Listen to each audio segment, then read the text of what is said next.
Let's talk about the pedal swivel assembly and how this works and how to make some repairs to it if necessary. Sometimes this will also get hit or dinged sometimes, and you'll start having a gap in between the swivel assembly as opposed to in between the tube and the spacer.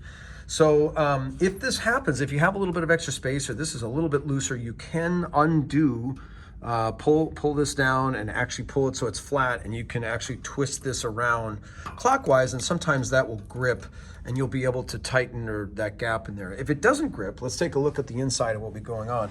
This is the pedal assembly removed from the frame, and remember, we've got to use a number 3 Phillips to remove this, and we've got Loctite on here, so be careful. These are metric parts inside, of course, and you've got a little metric bolt in there, and then on the bottom side here, you've got a little bit of a nut. Sorry, my thumb's in the way. Got a nut on that assembly there. So let's take a look at how this is assembled and how this works, just so you have some general understanding. As you can see, we have this is our metric Allen bolt here. We've got some washers of the ball bearing assembly, and then a spring that's going to create pressure and hold this in place over time as well. So this kind of threads through here, and then it actually threads into this part here.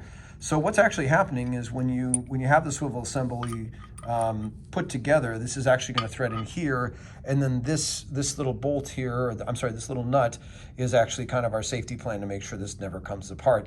But if you need to tighten this, first of all, you're just going to kind of assemble it this way, and you're going to tighten this bolt first so that this gap, or so that this is nice and snug, and then you can put this bolt on and hold this at the same time. Now, remember, if you're going to tighten this, or if you're going to kind of put this back together, you want to make sure that the pedal still swivels. You can tighten it so much that it doesn't swivel very well, and that's not helpful to the player. So something that's important to remember is to get it nice and snug, but make sure that it can still move as needed by the player during performance.